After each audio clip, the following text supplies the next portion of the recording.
adalah kelarutan dan hasil kali kelarutan. Kelarutan itu lambangnya S.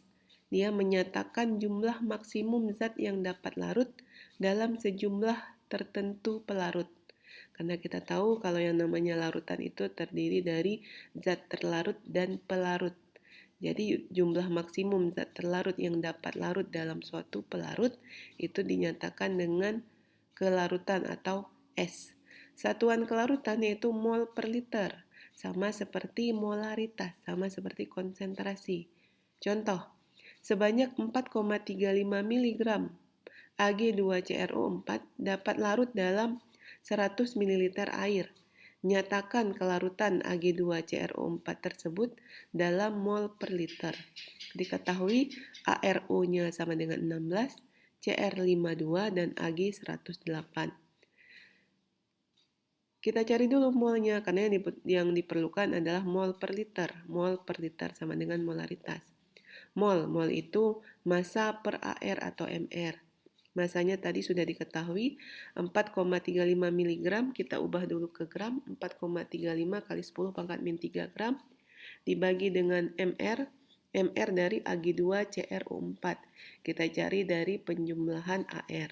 Diperoleh 332 gram per mol.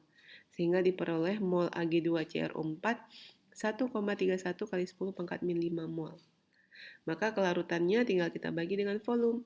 Volumenya 0,1 liter karena tadi yang diketahui adalah 100 ml. Kita konversikan ke liter menjadi 0,1 liter. Dan hasilnya adalah 1,31 dikali 10 pangkat min 4 mol per liter. Selanjutnya ada istilah tetapan hasil kali kelarutan atau sering disingkat dengan KSP. KSP itu kesetimbangan antara zat padat yang tidak larut dengan larutannya atau dengan ion-ionnya. Karena ketika suatu larutan itu larut, maka akan menghasilkan ion-ion. Jadi, tetapan hasil kali kelarutan merupakan kesetimbangan antara zat padat yang tidak larut dengan ion-ionnya. Contohnya, ini ada suatu zat padat AXBY ketika diionisasikan atau dilarutkan ke dalam air akan menghasilkan ion XAY+ dan YBX-. Ionnya itu AY+ dan BX-, sedangkan X dan Y di bawah di sampingnya itu adalah konsentrasinya. Koefisiennya. Maaf. Yang di sampingnya ini adalah koefisiennya. Maka KSP-nya adalah hasil kali dari ion-ion dipangkatkan dengan koefisien. Ionnya yang pertama AY+, dipangkat dengan X, dipangkat dengan koefisiennya, dikali dengan BX-. Ion BX- dipangkatkan dengan koefisiennya yaitu Y. Lanjut, hubungan S dan KSP, hubungan kelarutan dengan tetapan hasil kali kelarutan. Contohnya, yang tadi senyawa atau padatan Ag2CrO4 ketika terionisasi setelah dilarutkan dalam air akan menghasilkan Ag+ dan CrO4 2-. Karena Ag plusnya di sini 2, maka koefisiennya harus kita tambahkan menjadi 2 Ag+. Untuk Ag2CrO4 solid, ini kelarutannya 1S. Untuk Ag plus 2S karena ada koefisien 2. Untuk CrO4 2- juga S.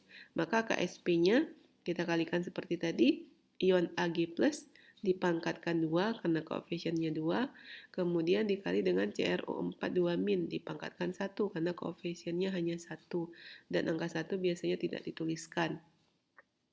Kelarutan Ag plus tadi 2S, 2S dikuadratkan dikali dengan S. Hasilnya 2 kali 2, 4, 4S pangkat 2 dikali dengan S, maka hasilnya KSP-nya 4S pangkat 3. Contoh soalnya yaitu sebanyak 100 ml larutan jenuh magnesium fluorida pada 18 derajat Celcius diuapkan dan diperoleh 7,6 mg MgF2 padat. Berapa KSP dari MgF2 pada 18 derajat Celcius? Diketahui ARMG-nya 24 dan F-nya 9. Maka yang pertama kita cari dulu S-nya, kelarutannya. Rumusnya mol per volume. Kita cari molnya tadi, rumusnya massa per MR Kalian masih ingat rumus mol mencari mol itu massa per mR. Massanya 7,6 kali 10 pangkat min 3 gram, karena harus kita rubah tadi yang diketahui adalah miligram. Kemudian mR-nya hasil dari penjumlahan AR yaitu 62 gram per mol. Hasilnya 1,23 kali 10 pangkat min 4 mol. Kita sudah dapatkan molnya, kita cari kelarutannya. Kemudian volumenya 0,1 liter, karena tadi diketahui sebanyak 100 ml. Ini sama dengan 0,1 liter. Maka kita peroleh kelarutannya 1,23 kali 10 pangkat min 3 mol per liter. Lanjut kita buat reaksi untuk menentukan kelarutan masing-masing komponen. MgF2 setimbang menghasilkan Mg2 plus dan 2F min. Kenapa F minnya 2? Karena pada senyawa MgF2 indeks dari F adalah 2 atau jumlah dari F adalah 2, maka koefisien F min juga 2. Untuk MgF2 ini 1S, Mg2 plus itu 1S juga. Untuk F min itu 2S karena ada koefisien 2. Kita masukkan ke dalam rumus KSP MgF2, itu hasil kali dari ion Mg2 plus pangkat 1 dikali dengan ion F min pangkat 2. S dikali 2S kuadrat dapat 4S pangkat 3. 4 dikali S yang sudah kita peroleh tadi, yaitu 1,23 kali 10 pangkat min 3 dipangkatkan 3. Hasilnya adalah 7,37 dikali 10 pangkat min 9.